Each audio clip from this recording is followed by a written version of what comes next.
श्री कृष्ण कहते हैं, व्यक्ति को सदैव कर्म बिना किसी डर के करना चाहिए। जहाँ व्यक्ति को अमीर बनने के लिए एक एक क्षण संग्रहित करना पड़ता है, तो वही अमर होने के लिए उसे कण कण बांटना होता है।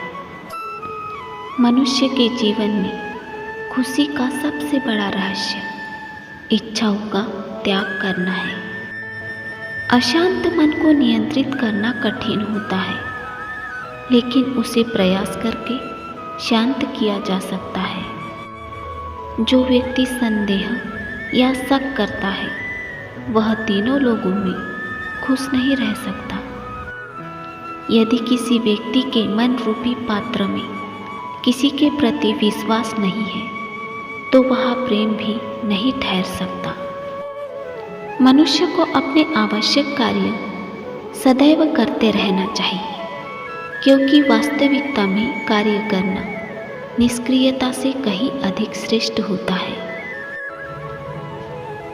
श्री कृष्ण कहते हैं, जो व्यक्ति अपने कर्मों से आनंद की अनुभूति प्राप्त कर लेता है, वह जीवन में पूर्णतः की प्राप्ति कर लेता है। मनुष्य के अपने लोगों की परख कठिन परिस्थितियों में की जाती है। उसी दौरान उसे ज्ञात होता है कि कौन उसका अपना है और कौन पराया है। इस दुनिया में कोई भी व्यक्ति हमारा शत्रु और मित्र नहीं बनकर आता है, बल्कि हमारा व्यवहार ही यह निर्धारित करता है कि वह हमारा शत्रु होगा या मित्र। जब आप किसी अच्छे इंसान के साथ विश्वासघात करते हैं या उसे धोखा देते हैं, तो यह हीरे का त्याग करके पत्थर को अपनाने जैसा है। कोई काम यदि खुशी के लिए किया जाता है, तो उसको करके खुशी नहीं मिलती है, जबकि यदि आप कोई काम खुशी के साथ करते हैं, तो उसमें अवश्य प्रसन्नता मिलती है। श्री कृष्ण कहते हैं, इस संपूर्ण संसार में सब कुछ ईश्वर द्वारा प्रदत्त है। ऐसे में यदि आप किसी जीव को चोट पहुंचाते हैं, तो आप मुझे कभी खुश नहीं कर सकते।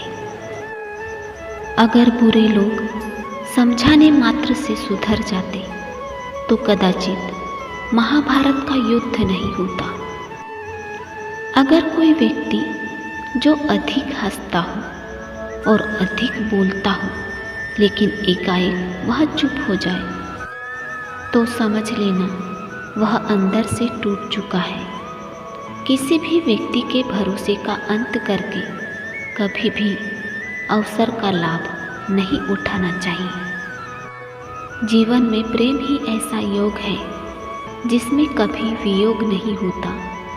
एक इसका अंतिम चरण मिलन होता है।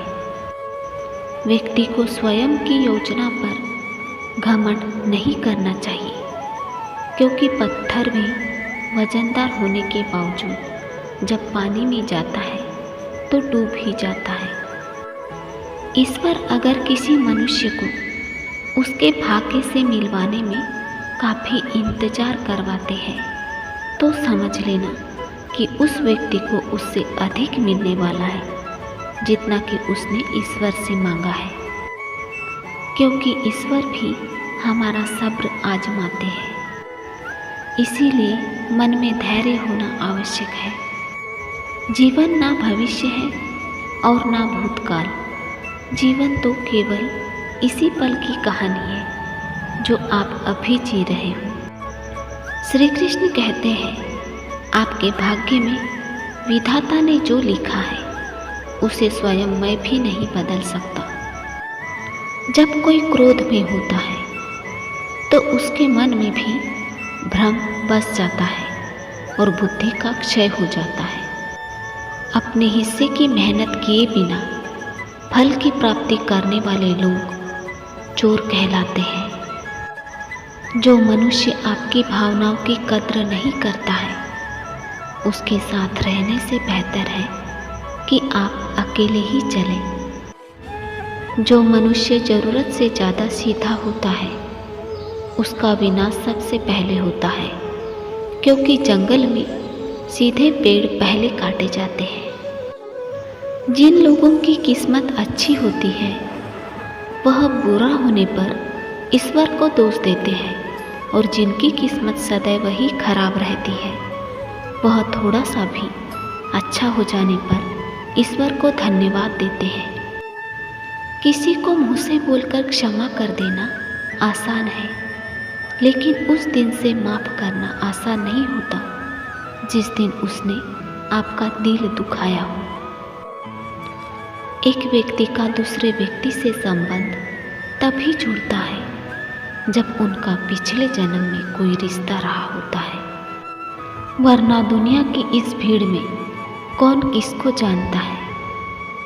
भगवान अच्छे लोगों की परीक्षा लेते हैं और उनका साथ भी देते हैं, लेकिन बुरे लोगों को संपत्ति देते हैं लेकिन उनका साथ नहीं देते। इतिहास बीते हुए सुख की बात करता है, विज्ञान आने वाले कल के सुख की बात करता है, परंतु धर्म कहता है यदि तुम सच्चे हो तो हर रोज सुख पाओगे।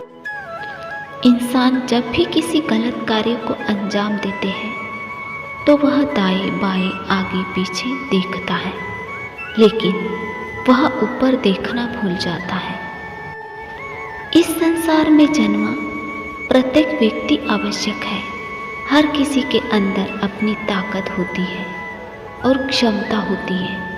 हमें किसी का अनादर नहीं करना चाहिए। यदि आप अपने लक्ष्य में सफल नहीं हो पा रहे हो तो अपनी रणनीति बदलो, लक्ष्य नहीं।